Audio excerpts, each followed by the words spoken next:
یہ جو تم فلاں کے ساتھ حسد کا معاملہ رکھے ہوئے ہو اور دل میں چھپائے ہوئے ہو اور کینہ اور بغض، اور پھر اس کے اعتبار سے اگلے کام کر رہے ہو، سوچ لو جائز ہے یہ تمہارے حق میں ہے یا تمہارے خلاف جائے گا؟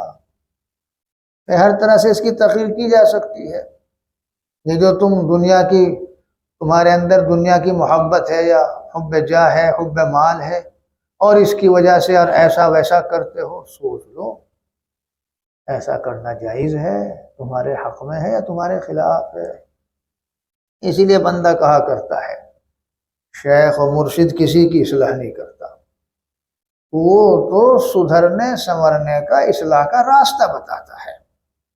اصلاح تو وہ طالب اور سالک و بندہ خود کرتا ہے اپنی، جس دن چاہے گا اصلاح ہو جائے گی،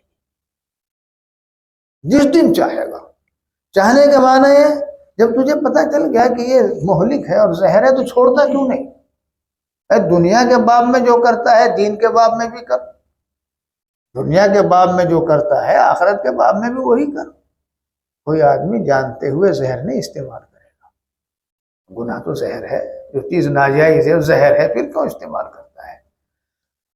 چاہتے نہیں ہم بھائی، بغیر چاہے نہیں۔ وَنُلْزِمُكُمُوهَا وَأَنْتُمْ لَهَا كَارِهُونَ، کیسے ہوگا ایسے؟ راہ بھر تو بس بتا دیتا ہے راہ، اس پہ چلنا راہ رو کا کام ہے، تجھ کو راہبر لے چلے گا دوش پر، یہ تیرا راہ رو خیال خام ہے۔